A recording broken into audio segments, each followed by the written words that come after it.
This is Father Gregory Pine, And this is Father Bonaventure Chapman. and welcome to Godsplaining. Thanks to all those who support us. If you enjoy the show, please consider making a monthly donation on Patreon. Be sure to like and subscribe to Godsplaining wherever you listen to your podcasts. Father Bonaventure. Father Gregory. So we picked the title for this here live stream on a whim. I think it was largely fueled by caprice, a little bit of whimsy, perhaps. But it was you who suggested the title. So I thought that maybe you could Right. give an explanation as to why you even think it's a question worth asking.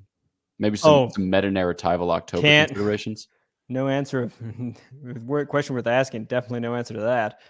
Why I asked this question is, yeah, October is it is the best of months, I think, on both secular and sacred grounds, I suppose, right? At least for me, I think this is an objective measure. So Wait, you just said at least for me, I think this is an objective measure. Do those things that's go together?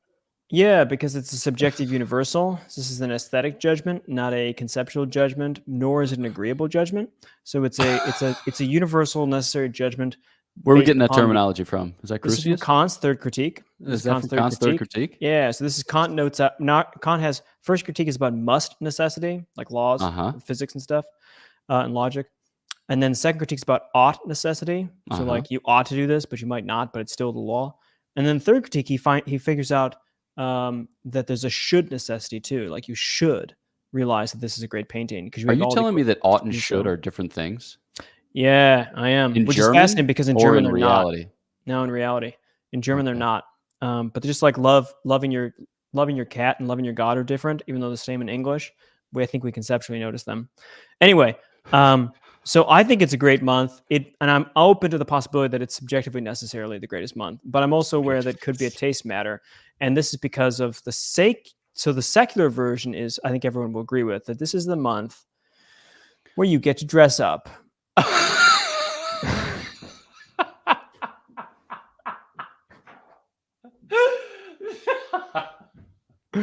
That's right. Ladies and gentlemen, I don't know what this is, but I was given, I think some sort of rat thing that I think I'm doing it correctly. So it's a squirrel. It's a squirrel.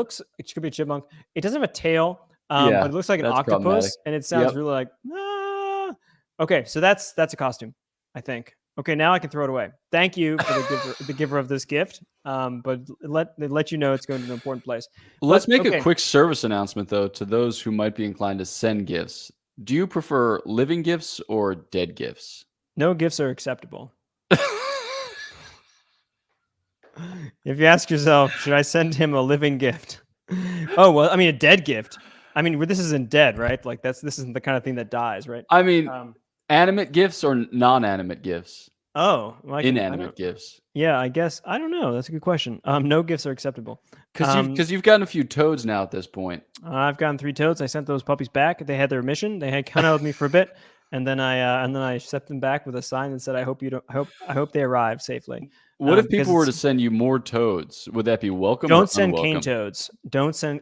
You can only send me things that I can release. So you can send things to Dominicans that they can eat or release.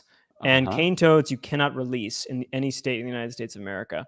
Because they're invasive species. So it's against the law in all states, including any state within a driving distance. I literally spent a lot of time working on this. But also this is like your kryptonite because you're a law abider. So if somebody could saddle you with something that would require you to abide by the law in a way that was time wasting and energy expending, that'd be like torture. It'd be like a torture gift. What are your thoughts?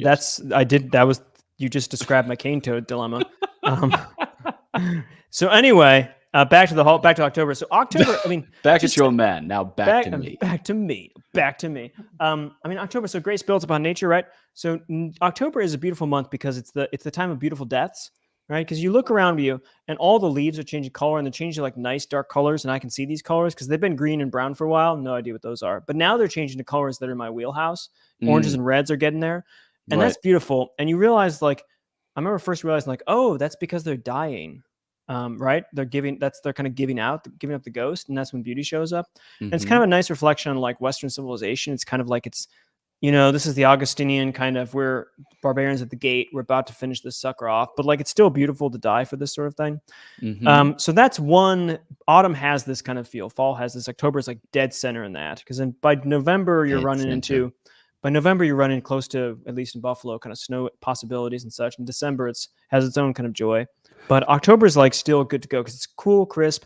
Also, it has that cool holiday like Halloween, which is a neighbor holiday. It's a holiday where you like hang out with your neighbors. I remember going to different houses, and the Carlsons would always like be stuck on Mr. Carlson was always sitting with like a scarecrow costume or something. He was always going to jump out at you. And then the Fusaks always had hot apple cider and like donuts and stuff. And this made life worth living. Like this was really cool. So to go around the neighborhood, and you actually like saw people, and then you got to hang out. Like later, you get to hand out candy to kids.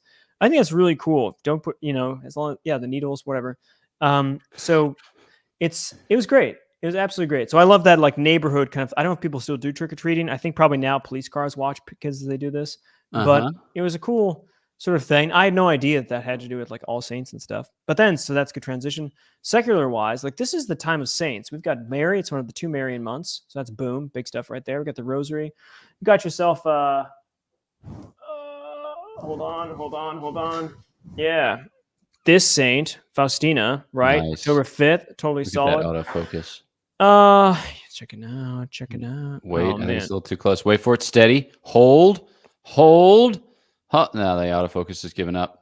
Useless. It can't see mirror relics.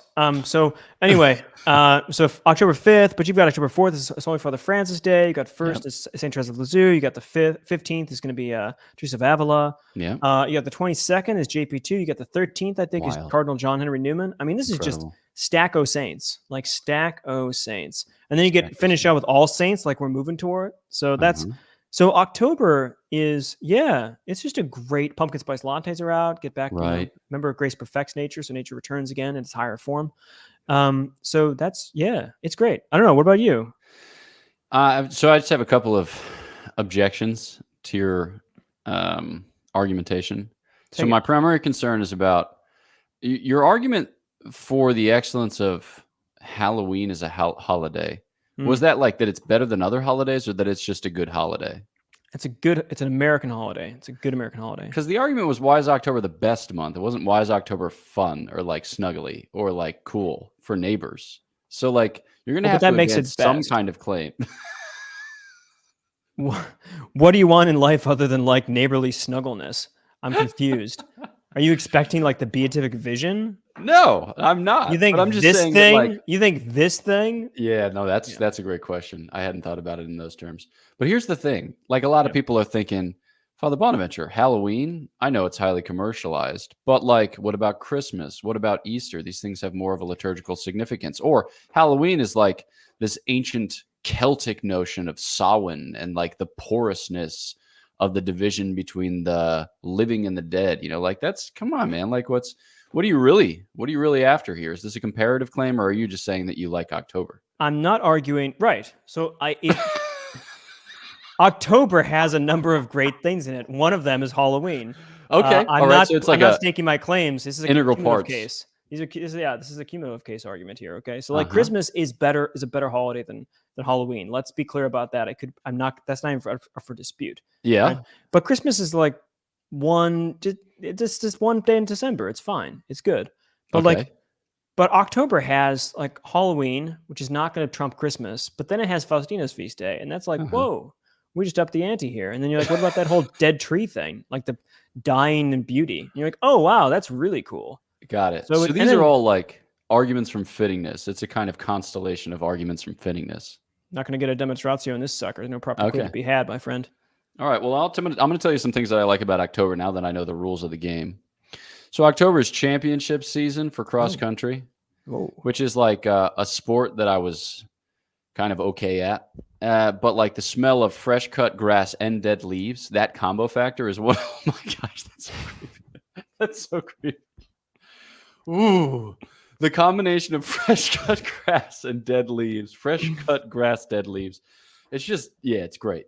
It's just a great smell. And then I like general air crispness. That has to stop. That's just got to stop. I like crispness in the air, and there's nothing like Yeah. fall crispness by comparison to spring crispness, because Mm. the thing is, it's a difference whether it's getting colder Yeah. or warmer. Spring's There's a real awful. difference to the quality Yeah. of the air, and I just love the fall crispness. Yeah. Also, if you have sweaters that were like knitted in the Aran Islands in Ireland, like it's the time to wear them. You know, you can wear cable knit sweaters and like sweaters with big toggles and just get away with that. Because you don't need a That's- jacket. Like, that's the best part. You could just wear the sweater outside and no jacket. and the thing is, if you're one of those people that wear polar fleeces, but like you wear the vest version, like Oh, yeah, October is yeah. also perfect for the vest. Like vest people just thrive in October. God made that for you. Oh yes. So I like October for that reason. Also baseball. So it's postseason World Series for time, yeah. baseball. World Series kind of finishes in like November, but you get yourself, oh gosh, in the direction of November by way of October. I don't really care too terribly much about hockey and hockey starting. I do care about basketball and basketball starting, especially since the Philadelphia 76ers, like this time around, have all that it takes. They're definitely going to get past the second round for like the first time since 2001. Yeah. Yeah, boy. So these are happy association. When it comes to like the sacred season, I do love that first week of October between Saint Therese and Our Lady of the Most Holy Rosary. Yeah. It's just a good time. It's a sweet little memorial gauntlet punctuated by the occasional octave feast. of delight. Exactly, the octave of delight. I also like midterms because it's the most stressful time of the year for a student. Oh. But it's like where you experience your power as a student, because you're like, I don't know if I'm just one big heap of nerves or whether I'm actually an academic performance machine. And it's at midterms that you realize I am an academic performance machine. Oh gosh. Yeah. So Not my fault. October, Yeah. man. It's just It's a good. It is. month. I mean, is there? Let's put it this way as we finish out. Is there any rival month to it? Because December is December's great. Yeah. But it doesn't have the same liturgy other than Christmas, of course. I mean, it has Guadalupe, I suppose, and John of the Cross. But doesn't I have mean, this- like, here's the thing. I really like July. I just like being it's warm. off. Well, that has Independence Day. That's got America. It's got America enshrined at the heart. It's got your feast day, July 15th. Yeah. It's got Carmelite stuff. It's got that. It's got Lady Mount Carmel the next day. Yeah, it's got it's St. still Ignatius of Loyola on the 31st. Yeah, and it's the middle of summer, so it's not like, because in June you're like, oh, whatever, and then July you're like, wait, it's summer. I haven't done anything yet about summer, like relaxing and enjoying. I can. By August, it's like it's too late. So Okay, July is like the Saturday of the weekend. June is like Friday night, and then Sunday is like it's like we're going back to school on Monday. August is a waste. Yeah, and then September's back to school. September's a I like pleasant September, enough though. month, but yeah, it's not bad because it's moving towards October. Right. May William Newton is saying that May is number 2 after October. Maybe that's the case. Marian, that's good. Marian, What's the showers. saint? What kind of saint stuff we got in May though? You know. So we got Saint Athanasius, we got Saints Philip and James, we've got Saint Rita of Cassia, we've got. Are we going to do this? There it is. We can just There it keep is, listing folks. saints. There it Nice. is, folks. You got the answer. That's Yeah. it. So I think it's funny. We just did like integral parts and elimination. So yeah, I think we should probably move on. Probably. Oh man, look at that thing. That's just so creepy. Okay, so what we're going to do is we're going to answer some questions from some folks who dropped them in on patreon.com. There's no way this goes well. All right, so here we go. The rosary was highly effective for the Battle of Lepanto, and we celebrate that today. Many modern conflicts have Christians praying on both sides or are otherwise morally cloudy. See the 20th century. That's awesome. See the whole 20th century. Yeah, sure. Let's go. How do we pray that God's will be done when we are uncertain if that matches our will? That's difficult with personal petitions, but feels even more difficult for global issues that are far outscale our own lives. Billy, good question. You want to start? Yeah, I don't know. I mean, like anything, you're never sure exactly, unless it's directly in line of charity. You're never sure exactly if God's going to fulfill something and what his plans are. His providence is mysterious in a way, of course, because he's working through all sorts of stuff. But you can always pray what seems reasonable, right? Like if you were in World War II, for instance, and you thought, well, who knows how this is going to work out? We could either pray for the Nazis or pray for the Brits. Like you should have prayed for the Brits. It was just like that was not certain because of firebombing and stuff in Dresden, but like still on the right course. So, it's just because you're not sure exactly how God's plan is working out, doesn't mean it's not going to that prayer isn't effective. Two, I mean, it's not like prayer is for your relationship with God too. It's not like He's dependent upon you to get stuff done, although He does use your prayer through His sweet providence for stuff. But it's also like for you to get close to Him and talk to Him and learn more dependence on Him. It's not a way of like saying doesn't matter if what happens because by your prayers or not. But it is true that prayer is a conversation, a loving conversation with Christ and our Lord about what could happen. So that's a good reason to pray no matter what. And whatever seems reasonable for you to pray about, world situation wise, then that's good to go. Boom. All right. Here we go. Victoria asks, okay, first off, October is not the best month. April is. October signals dark and depressing days ahead. That's nice and kind of alliterative. April signals warm, sunny days and ice cream. Okay, now for the question. Hi, fathers. How do we distinguish naivety and hope? How can we determine when hope is more virtuous rather than unrealistic? So, God reveals Himself and He gives Himself. The theological virtues lay hold of Him in different ways. So, faith, it has for its object first truth speaking. So, God giving testimony to His own life and then all things in Him. And then hope has for its object God be as beatifying, right? So God as giving Himself unto beatitude. And the kind of features of God that we focus on are His omnipotence and His mercy. So there's this idea that God has promised and God will fulfill His promises. And that God will give us the means that we need in order to attain to the end. So the hopeful person has a clear sense of what God has revealed and what God has promised and lays hold of that by making use of the means that God appoints. God always answers the prayers of those who pray for what is necessary for salvation for themselves, because they're not posing obstacles when they're praying for themselves, and who do so devoutly and perseveringly. So it means that you have to be willing to be on the way and not at the end, because to be at the end is to be in heaven. So to be on the way and not presume that you're at the end or despair of attaining to the end. So I think that if you just focus on what God reveals and what God promises, what He actually reveals and actually promises, and then the means that He appoints to those end, and then you just try to lay hold of Him your best as best you can, and keep at it. I think that's the kind of basic idea of hope. Nice. Father Bonaventure, question. I'm struggling to pronounce things today. I recently watched a hunting podcast where the discussion moved to genetically selecting for more desirable mule deer through breeding facilities using IVF procedures. What is the church's stance on IVF in animals? Nathan, that's a great question.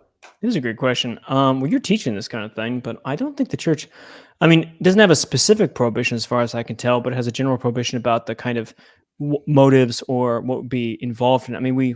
We do lots of manipulation of animals anyway, and the question is always like, is this the right thing to do? But it's not because of moral prohibitions on the dignity of animals per se, but the dignity of creation and our stewardship over it. So I suspect the church has no general prohibition on this, but there's probably some cautions, maybe a little cautions about like forgetting that creation is a gift and that we receive these things. But in the times of necessity, of course, you do whatever you want to animals. Whereas times of necessity, you cannot do whatever you want with humans. I don't know. You're teaching social kind of stuff. Social and sexual next semester. Yeah. I haven't started preparing though. I don't think there's any blanket prohibitions on this sort of thing. I know of no blanket prohibition. Right? It'd be weird if there was. I think it's permissible, especially as an exercise of dominion, as a way by which to serve man's needs. But if you do so in a way that kind of imperils, we don't really speak of animal dignity, but we do speak of human dignity. If you begin to kind of act as if you were a technician of reality and you begin to mistreat or kind of fail in your stewardship of creation, then that'd be the real cause for concern. Yeah. All right, here we go. Hello, Father Gregory and Father Bonaventure. Excuse me, that's Father Autumnal Venture. Thank you for all you do. Just wondering what a typical day is like for each of you. At some point where your assignment probably be changed. Love you all and am praying for you all daily. Oh, and Father Bonaventure, you came to mind right away on St. Faustina's Day. Wanted to especially wish you a happy one, Kimberly. Boom. Awesome. looking out, taking care. Yeah. All right, ready? Typical day for a Dominican friar at the Dominican House of Studies, where we both live. Mm-hmm. It's maybe just the prayer schedule would be typically 30 minutes. So like 30 minutes to 60 minutes of prayer in the morning. And then 7 a.m. is lauds, like morning prayer. And then that's followed immediately by mass. And then you typically have 8 a.m. to 12 p.m. free. And Father Bonaventure will populate with that with what he does. And then noon, we have rosary, followed by midday prayer, and then lunch. And then typically you have 1 to 5:30 free. Father Bonaventure again will populate. And then 5:30 we have officer readings and vespers, followed by dinner. And then you typically have like 6:45 to 9 p.m. free. And then 9 we have Compline, and shortly thereafter we go to bed. Father Bonaventure, what else characterizes your day? Yeah, I mean, my obviously teaching and stuff over at CUA is the big deal for me. So like I populate that morning usually with preparing for classes and teaching classes, and then I might do that in the early afternoon as well. And then usually from 3 to 5 is usually meetings or trying to get some work done for either research, depending on what day it is, or just grading and lesson plans and test prep and stuff.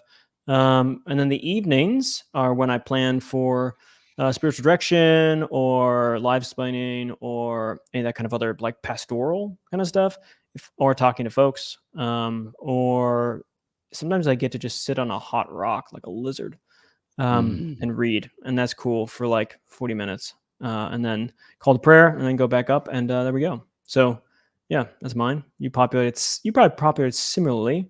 Very similarly. I don't walk across the street like you do. Yeah, I do back and forth a bunch. 8 to noon, I usually do class prep. So like for me, the big chunks of time are class prep and class delivery. And then Thomistic Institute administration and content delivery. And so that might be giving talks here, there, wherever, doing retreats and conferences here, there, wherever, or preparing and delivering digital content for the Thomistic Institute. And then books, like writing popular books and then working on academic books and articles, more popular at this stage of the game, not much academic. And then podcasts. So like Godsplaining, blah, blah, blah. But like that 8 to 12, I usually try to do the heavier intellectual lifting in the morning and then early afternoon. I take an hour-long walk basically every afternoon from 4:30 to 5:30, during which time I listen to podcasts in different languages because that's my go-to podcasting scheme. And then, in the evenings, it typically ends up being this stuff. If not visiting, like with whomever or smoking a cigar or something like that. Okay. Boom. Hello, fathers. God's peace be with you. Thank you. Could you give me some direction? My mother died in August of 2020. She was, as the other believing members of my family are, a lifelong Baptist, but was the best direct example of unshakable faith, fortitude, and grace I've seen among those in my life. My question is, how can I best pray for her? I do as often as I can, but what would be efficacious for her and my other past Protestant relatives? Justin. So I would say, so the hope is that they're in heaven, or if not, that they're in purgatory.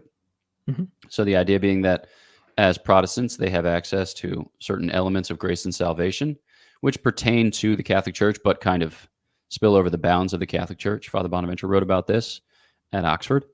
And so the idea here is that they have baptism and they have marriage, so they have certain grace-bearing or sanctifying sacraments, and they have faith, perhaps not in its integrity, but they have a certain faith, which may in fact be informed by charity. So the hope is that they died with faith and charity, but that there might be some temporal remission of sin to be done, or the effects of sin to be done. And so that your praying for them might facilitate that. So you're basically trying to like pray such that the obstacles or hindrances to their attainment of the life of heaven are swept aside or dealt with, right? So that involves, on their part, an ongoing purification and strengthening or kind of fortification. And so I think like we just don't really know the ticky-tack details of what works best. And so we just typically give God our heart, our desire for their salvation, and ask that our prayers be used in that. And so I don't think you need to be too fine-grained or too especially detailed. But Father Bonaventure, further thoughts? Yeah, I don't know if there's any any distinctive praying for Protestant relatives as opposed to others because they're Christians. So we have a hope, and we hope that they have that they have the promises of Christ and that He has mercy on them, and just like He would hope for us. So I wouldn't start like a cult for of them, but I think that your prayers, standard. Yeah. I mean, Rosary, Divine Mercy Chaplets, super great. Any of those kind of things to assist them. It really, I have plenty of Protestant relatives that I pray for at Mass and stuff. And I don't have like a different category for like Protestants and Catholic kind of relatives and stuff. I think they're, hopefully saved by grace and the work of Christ. And I aid that in whatever way I aid it. So yeah, I don't think I treat them any differently. Boom. All right. Passing on to our next question. How do you find the Divine Mercy Chaplet? Additional TMI. I find the Divine Mercy Chaplet dry. I am unsettled by some Marian practices, but find praying the mysteries of the Rosary fruitful. My charism of the Virgin is the silence of Our Lady of Knock and the Tilma. However, I am convicted by Divine Mercy and the Diary of St. Faustina, but still distant from the chaplet. Slow money time. That's the name of the person. Yeah, slow money time. Yeah, I mean, different devotions strike people differently, and there's a number of different devotions with the related to Divine Mercy. So the Novena prayers from Divine Mercy, parts of it, the chaplet, you don't have to. I mean, just spending time in that 3 o'clock hour for a moment and just saying some prayers of blood and water, which got forth from the side of Christ. I trust in you. That sort of thing. Just at 3 o'clock, focusing on a cross is helpful. So if the Divine Mercy Chaplet doesn't do it for you, that's fine. Like, it's totally okay. I just love Faustina. So, it's like a Dominican. If you like Dominican, you can't really not like the Rosary as a Dominican. So I think it's the same thing with the chaplet. Like, I like it, but I don't know if I like it because I get anything out of it. Because I don't know if I get anything out of any of it. I just like it because I'm supposed to. So I do. Because you chose to. Yeah, so liking works. Yeah, that's how it works. Yeah, you choose to like. But it's should or ought. Yeah, that's an ought. That's an ought. Yeah. Okay. Yeah. Are you going to write a book on must, ought, and should? Yeah. Nice. I have 2 books in me. One is X, arrow Y. That's the book on reason.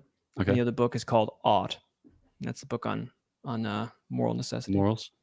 Okay. Cool. And then we'll host a Godsplaining Day of Recollection, and the comprehension of those present will be somewhere between 0 and 100%. I'm going to publish it posthumously.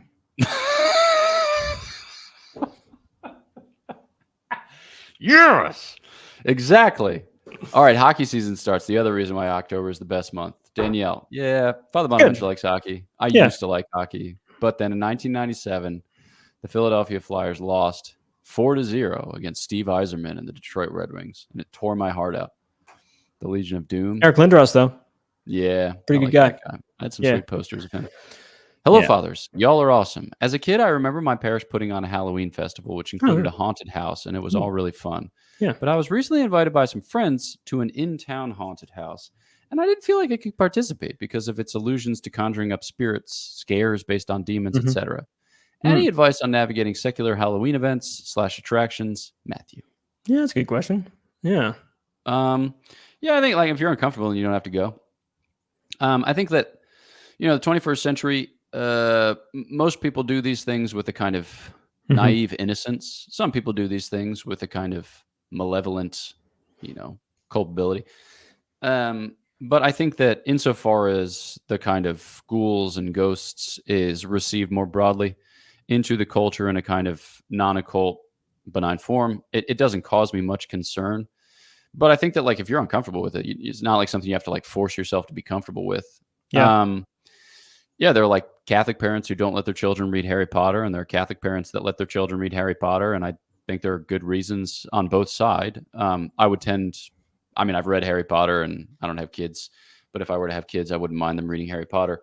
But I can understand why certain parents don't want their children to read those books. So like I think this is an instance in which you're genuinely free to do what prudence dictates in your case, given like your life and the pertinent circumstances. I don't know. What do you think? Yeah, no, I think I tend to think it's most people who are involved in like haunted houses and stuff aren't doing it as a side, like a, nefarious thing on the side, or actually believe in witchcraft. I mean, would that they were, because then it'd be like people actually cared about the spirits, but most people are just like dead materialists. So yeah, I don't know. I mean, if someone's like, hey, do you want to go to this haunted house so we can worship Satan? Then it'd be like, nah, don't think so, man. Didn't think so. But if like a ghost guy pops out of a side of a house with a chainsaw in a haunted house, then it's like cool. Ghosts can't hold chainsaws, so I'm in good shape here. Yeah, I'm doing great. This is top notch. Okay, we're popping back up to the top of the stream because HG Moss Yeah, I saw dropped this. some questions in, quite a few in fact. Good evening, fathers. Thank you again for the resources from the previous live stream. I have a couple more of those. Sorry for that. One, good evening, Jimmy from the UK. I have a question about the sacrament of confession. Two, in the Old Testament. All right, I'm going to take that one as answered. Two, in the Old Testament, people brought animal sacrifices to the priest to atone for their sins, with the size of the sacrifice corresponding to the severity of the sin. I think this is for like page numbers. You kind of keep going. Right? Got it. Yeah. This is mirrored in the early church. Confession was a public act where individuals admitted their sins before the entire congregation. However, this practice evolved into the private one-on-one confessions we know today, largely due to the influence of Irish monks who introduced this method in the early medieval period. Some argue that because the form of confession has changed over time, the seal of confession could also be altered. How can I explain this development to non-Catholics and some Catholics too? Thank you again, fathers, and sorry for the long messages. No worry for the long message. That's a great question. Yeah, it's a great question. Yeah. Do you have initial thoughts?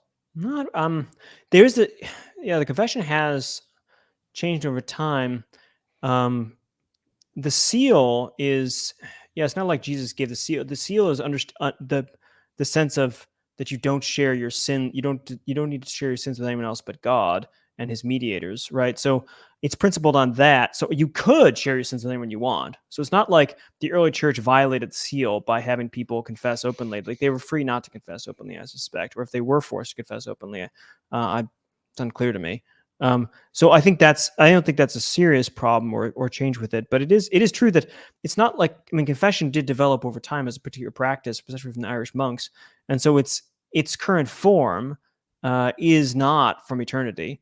But that's okay. It seems really good. But those are just some initial thoughts on like, what is the seal is there not because it's the form of confession, but it's a more general principle about sharing sins and that sort of thing. That's what I take it. Yeah, I don't know is my short answer to this question. My inclination is to say, so Jesus instituted the sacrament of confession. Mm-hmm. We see that in the synoptics. We see that also in the Gospel of John. Whatever you bind in heaven will be bound. Whatever you bind on earth will be bound in heaven. Whatever you loose on earth will be loosed in heaven. And then you have, Matthew 16 and 18, mm-hmm. the kind of repetition and the concession to Peter being that he is the steward, as it were, the vicar, and then to the other apostles, a similar formula repeated, but without that part. But that you have the kind of liturgy of confession, or the peculiar mm-hmm. shape that confession takes. There's some, obviously, development to that, as you made reference, to the public penitential practice of the early church, and then to auricular confession as kind of practiced by Celtic monks and then spread throughout the entirety of Christendom. So I would have to look closely, but my suspicion is that with the public penitential practice, the idea was that you needed to be reconciled from some sin. It was often known societally or politically what that sin was, but it was typically for three big sins. So apostasy, adultery, or murder. So I think that people probably knew what it was by, like process of elimination, as it were. Like, mm-hmm. Was there a big statewide persecution, like Decius, Valerian, Diocletian? Are you being reconciled in the immediate wake of that? Maybe it was apostasy, or did you apostatize in a way that was public? So maybe it was just that the sins themselves were public, and then the reconciliation of the individual, it entails a reconciliation both to the church and then to the wider society, or to mm-hmm. the wider polity. And so maybe it's a way by which, like those two things are wed, and it's not that you need reveal your sin in order to obtain sacramental pardon, but it's like you reveal your sin insofar as you're functioning within the setting of the society or the polity. That's my suspicion, but like I'm just kind of reasoning from the hip right now. So I'd have to ask a sacramental theologian. An historian, yeah. And an historian, yeah. William Newton says outstanding. H.G. Moss says laugh cry. Marcella says when you wake up at 2 a.m. and randomly catch a Livesplaining. Bingo. Tremendous. 2 a.m., that means that she is in Eastern European time. She's like somewhere around Israel, which is awesome. Ooh. Because right now it's 1:30 a.m. in Central European time. I mean, that goes as far as like Hungary, Slovakia, stuff like that. Maybe she's in like Romania or Bulgaria or beyond. All right. Moscow. Josie DeMartin says, in my understanding, one of the ways one can act out of curiositas is by grasping or reaching for knowledge that is beyond one's intellectual scope or competence. Beautifully described. That leads me to think that inquiry into theology and philosophy, which I enjoy, may toe the line of curiositas because some topics are often difficult to understand. I don't want to be too scrupulous about this, but it's just been on my mind because I am in school for neither of these topics or any alike. Any thoughts? Yeah. I mean, like St. Augustine will say at various points, like, do not inquire further if you do not want to err. And that might pertain to some of the kind of more obscure mysteries or superluminous mysteries of the faith. Like if you find it's an occasion whereby you're thrown for a loop or kind of confused, bemused, then maybe best to like rein it in. But it's funny. I haven't thought about it in those terms. Father Bonaventure. Yeah. I mean, curiositas is a potential for anyone who's studying anything, I suppose, because you could also have just like the distraction and time wasting. So the sin can abound in this case, but the specific one of going further than your competencies. I mean, in some ways, it's careful because you always want to go further than your initial competencies to gain competency. So if we didn't have a sense of pushing forward a little bit, then we would be, we wouldn't be developing at all intellectually. So it can't be the prohibition against that. There has to be some prohibition about like continuing to push against something that you can't, that you ought not to or can't know, and usually in like doubting sense. So not to be super scrupulous about it at all, as you say. But if you find yourself just flitting about in random kind of esoteric things, you might wonder if this is the best use of your time, or are you avoiding some kind of actual beneficial practice of studiositas. I also think too, it's typical in the tradition to interpret. So St. Thomas gives a fourfold characterization of ways in which one might fall into curiositas. He says, when you fail to refer things like your studies to God, when you study those things which are beyond your grasp or beyond your reach, when you study or you kind of pursue your studies through the inappropriate means or through inappropriate means, and then when you study lower things to the exclusion of higher things. But like the kind of joint testimony of those four ways, the subsequent tradition will just say, like, you have to study in accord with your state in life. Like you have to study those things for which you're responsible first, ordering them to God. So state in life kind of captures the sense of what's for you, like kind of what fits in the setting of your life, or what need you study in order to prepare best for, or in order to kind of tend best to your life. And then how do you refer that to God? That's the ultimate kind of question. So I think it's good, to study philosophy and theology, but to do so within the setting of your life. So if you're doing that in such a way that you're neglecting your duties, your responsibilities, or if you're, pursuing that in such a way that it's kind of causing chaos, then those are occasions for reflection. Mm-hmm. Yep. All right. Ipso Bradiso says, sending a taxidermied cane toad. Nice work. Victory. Total victory.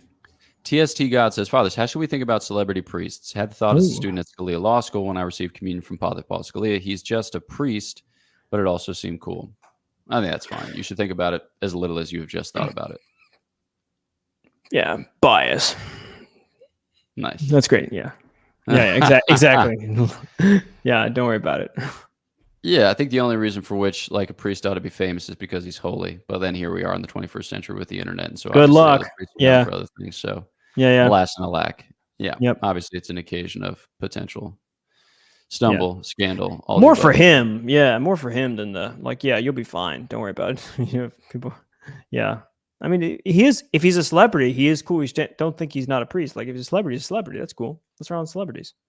There's nothing wrong with like thinking people are celebrities. They're celebrated. That's what the word means. Celebrate them.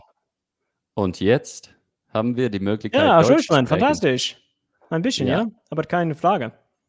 Aber hallo aus den Vereinigten Staaten. Also, Pater Bonaventura.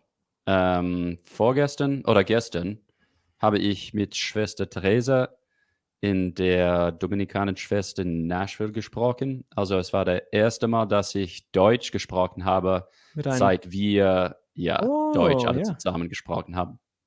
Ah, fantastisch. Yeah. Yeah. This brings to a conclusion our German section.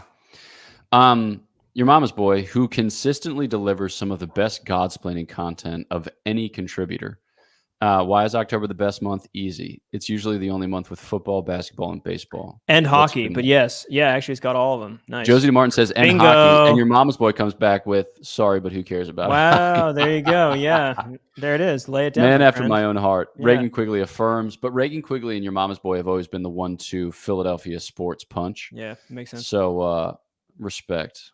The cows are home. Oh, Bingo. nice. Like they came out of the mountains from the Alpage.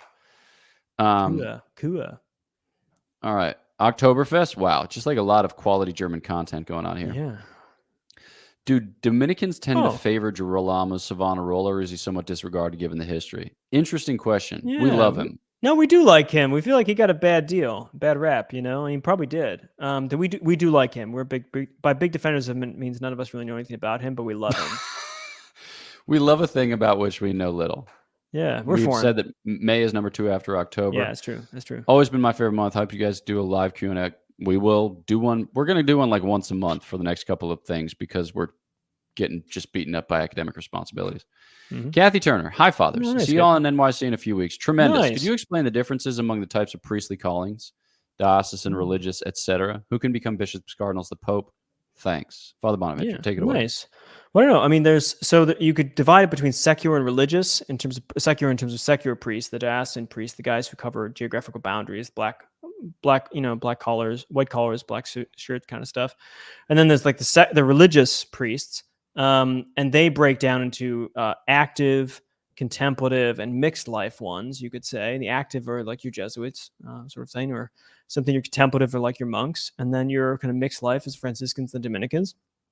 And then, so that gives you the kind of basic categories, I would say, of secular versus religious priests. And then becomes cardinals. Bishops and cardinals. Bishops are, of course, generally taken from the secular clergy guys, just because it's an administrative role, largely. I mean, Vatican II says it's something else, but like it's an administrative role kind of thing. And then, but of course, religious can be. We have in our province living right now, we have two. Yeah, Gustinoia and Chris Cardone. Christopher Cardone. Yeah, fantastic, nice. Yeah, dolphin. He's got a cool like dolphin tooth cross because he's down in Solomon Islands. Solomon Islands. Archbishop, actually. We have two archbishops. Don't even have any bishops now. We just went straight to archbishop. And no cardinals. Have we ever had any cardinals in our province? No idea. No, probably not. But there is a Dominican cardinal just made cardinal. So he's not cardinal yet, but he will be a cardinal. Actually, I'm a cardinal, I guess, at CUA. So Nice. yeah, so we're good to go. Yeah, equivocation, or pro-sen equivocation. Yeah, I think that's the kind of. But anyone can become, and so religious do get elevated to these sort of things. Francis, of course, is a Jesuit, first Jesuit pope, last one, and we've had 4 Dominican popes, and I don't know how many Franciscans. You know, but a bunch. Benedictines. Some number. Yeah, some number. Yeah. Yeah, tremendous. Thank you. That's all I got. So in answer to your question, only diocesan priests can become monsignors. Both diocesan priests and religious priests can become bishops and cardinals. As it turns out, you don't even have to be a priest to become a cardinal. That's a wild thing. Now that has not happened in a long time, I suspect, huh? It's been a minute. All right, Father Autumnal Venture, do you still have a bowl of candy corn in your office? No, but I have a bowl. That's a great idea, but I need to do that, 1. But 2, I have a bowl that has small Reese's pumpkin things in it right now. So Oh, those taste like candy corn, don't they? These ones, to be honest, it's a gimmick. It's just more expensive Reese's peanut butter cups. But it'd be cool if they did, because candy corn. But yes, I need to get. Thanks for reminding me. Shaped candy corn. Yeah, I'm going. Oh, those are great. Those are the best part because you get like sugar high. So much sugar. Okay, I'm picking that up tomorrow. I'm picking those up tomorrow. Okay. Right at the CVS. No, I gotta go to Target to pick something up. I think probably on the way to the sisters' convent. Nice. Yeah. Here we go. Thank you for all your wonderful work, fathers. No, thanks, Thank you, Big Steve. Good morning, fathers. Goody October feast. Oh, thanks. The Rosary Month and the Lady of the Rosary will celebrate it here in the Philippines. Fantastic. Do you have any reference on the Rosary? Thanks. Yes. Perpetual Angelus by Father Romano Cesario. Father Bonaventure, you have a favorite Rosary reference? A rosary? Like? I don't know. Oh, yeah. That book by Father Peter John Cameron on the Our Lady in the Rosary. Mysteries of Our Lady? Mysteries of Our Ladies. That was quite good. Yeah, Party nice. on. Yeah. Teresa Paula says, hi, fathers. We have a human body and a human soul. Jesus has a human body, but does he have a divine soul only and not human soul? So a Get soul it, is fella. what makes a body live. So he has a human soul, Mhm. and he's a divine person. So we Mhm. wouldn't refer to his divine personality or his divine being as a soul. So he has no divine soul, insofar as there are no such things, and he does have a human soul. Mhm. There you go. Still weird. Still weird. Let's Oh, be it's all clear. weird. Let's Yeah, be clear. A divine person and a human soul, and like 2 intellects and 2 wills. Pretty cool. it is. Yeah.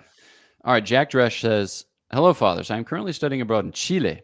I've Ooh. been feeling a really strong call to monastic life in the priesthood this year. Any advice? I already have a planned stay at a Benedictine monastery. I have also been speaking with Father Augustine Weta over Zoom." You sir are in good hands.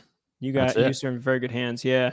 Yeah. I mean, just kind of don't. I would say my advice, and Father Gregory's, this is especially is well anything theological and like religious and holiness. But here's a thought I have from it that'll be whatever, maybe useful.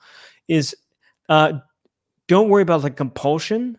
Ask yourself like what if you're in the state of grace and you're the sacraments and you're kind of stable and such. What do you feel a holy desire for?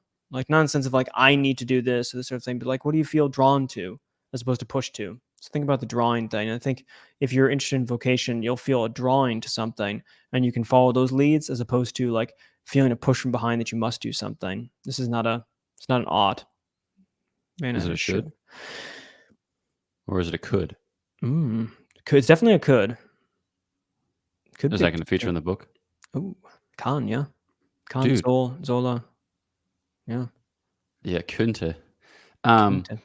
so yeah, Yeah. maybe you could like maybe your moral ought book could actually terminate in like the fullness of freedom. You could go from must to ought to should to could to Well, the mayest. metaphysics book, the reason one goes from must, and then it turns out it should because metaphysics is an aesthetic judgment, and then so the moral one could go to a could because it's about a freedom judgment. So that's pretty cool. I like that parallel. Yeah. Or may.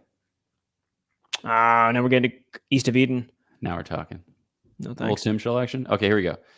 Our Lady of Victory, pray for us, says Robbie. Bingo. Real talk, fathers. What's your favorite Halloween candy, Father Bonaventure? Do you know the candy corn, the little pumpkin ones? Those are pretty spectacular. I think the yellow, white, and orange taste different than the Indian candy corn, right? Because I think they have chocolate on them. So I like the No yellow, idea. white one. Yeah. So those. That's probably right. That's probably right. Because what else are we talking about here? Like Twix bars that have like a pumpkin on them. Is that really Halloween candy? I don't Like know we're what a Halloween. talking I think it direct. just means candy, but like candy with a specially Halloween theme, maybe. So, like in my Yes. opinion, I would say Necco wafers because it's like the type of candy that you only ever get on Halloween, and they're gross. The Oh, fact that weird. they're still like distributed though is astonishing to me. So it's kind of like a source of philosophical marvel more than like gustatory delight. So I was thinking Necco about this with wafers. Whoppers. So for instance, if you are a person who likes Whoppers, like you must be the happy. Like this world was made for you. Yeah, It's like if you like oatmeal raisin cookies or if you like lime runts, you are fine because right. everyone like you're always like life's You're like the great. street It's sweeper. always Yeah, yeah. I could do man. Life is the best place. What are people talking about suffering? Because man, everyone there are more than enough Whoppers for me because those are the right. worst. Yeah. And like dried out danishes and like red delicious apples. Yeah, Yeah, if you like red delicious apples, my friend, yeah, he just it might not be fair for you because there's no crosses. yeah. All right, Finney Cruz says autumnal venture starting the beard team. No, that's just his 10 a.m. / 2 p.m. Shadow. / 5 o'clock shadow. Yeah, thanks, Dad. Victoria Holmes says Nice. Father Pine made a good point about basketball starting during this time. Go Mavs. Thank you. There you go. Thanks for coming to St. Patrick in Columbus, Ohio earlier this year. It was great. You are most welcome. Great meeting you both as well. Cheers. Nice. Thanks. Great, Dan. All right, question. On the old calendar, the U.S. has permission to celebrate the external solemnity of the Rosary the first Sunday of October. Has this actually been removed with the new calendar or just not used? Great question. I don't know. Do you know? No, I don't. We call it Rosary Sunday though, don't we? We do. Yeah, I don't know. That's a good question. I don't know that. Huh. I got nothing. All right. Wendy Hevelmans, hello. She lives in the Netherlands, so it's 2 a.m. her time. You're crushing it. October is the best month because October 6th is my birthday. Nice.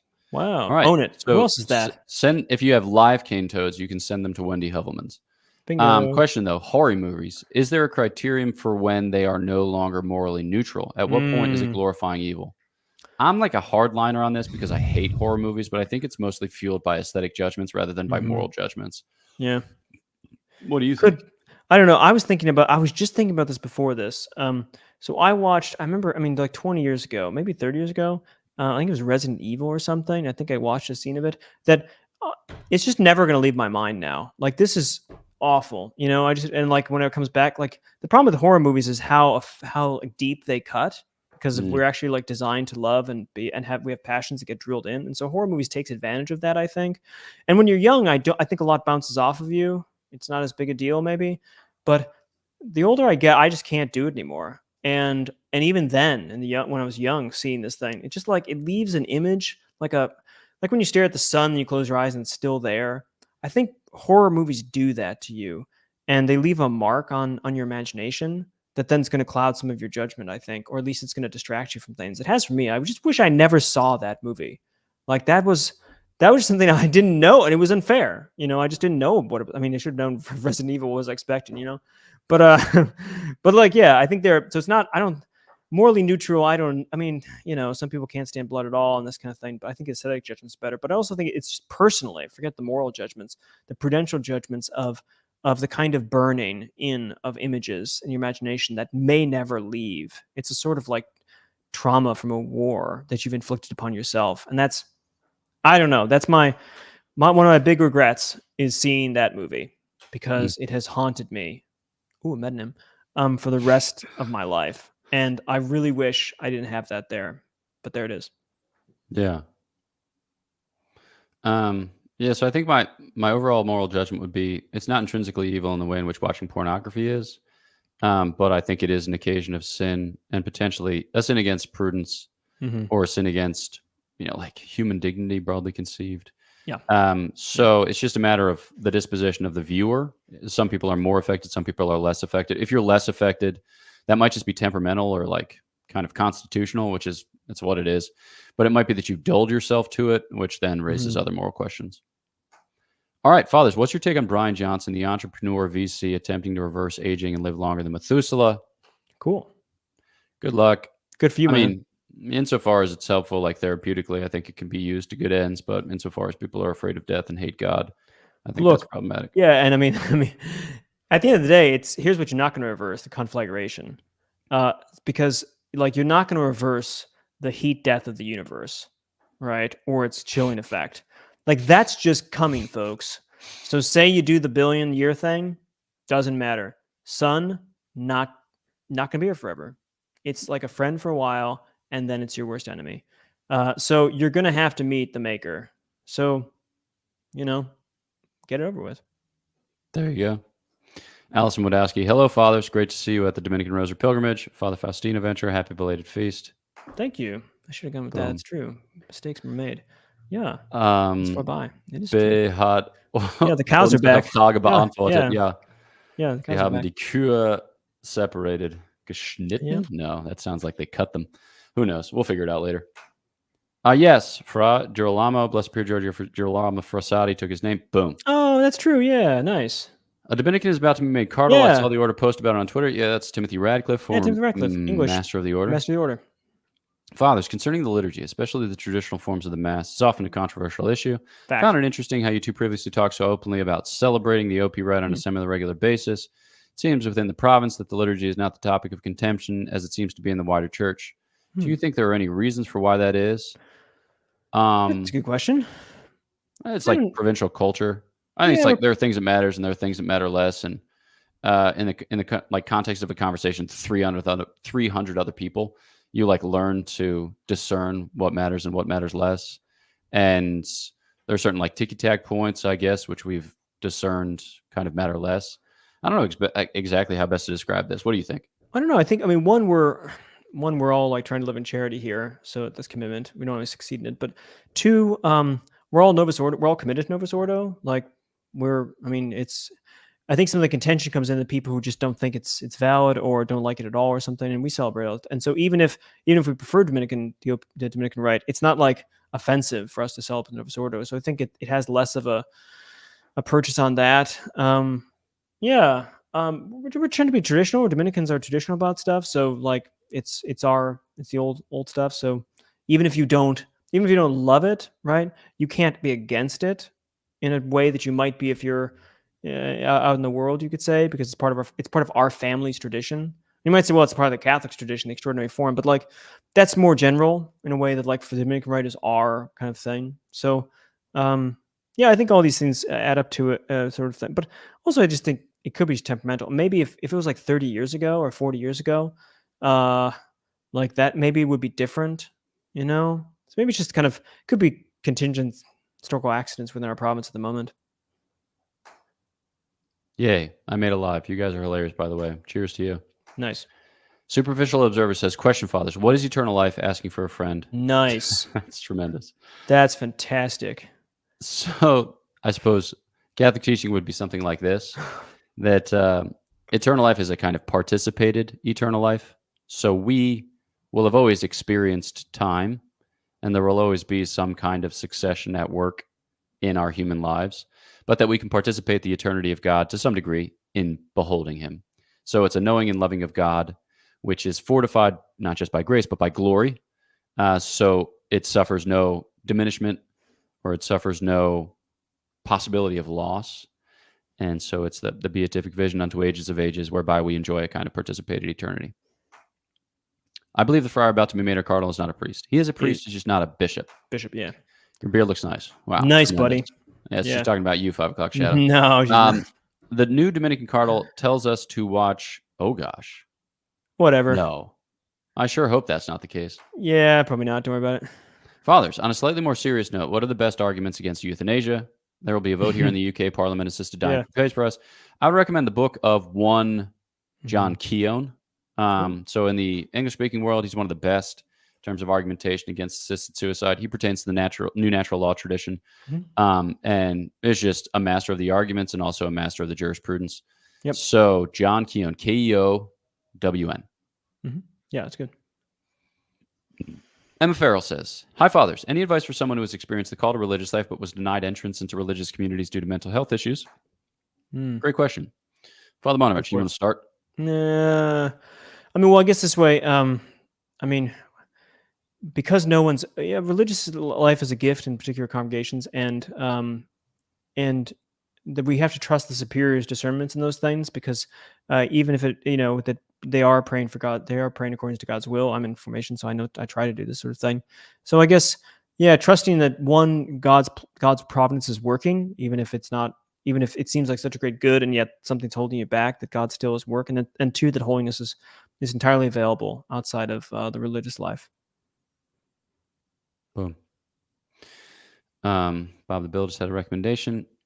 I should get to, so from Alma Renee, if a priest is annoyed with / doesn't like a parishioner, does that affect their blessings and prayers done over them? How do they both deal with that? Good question.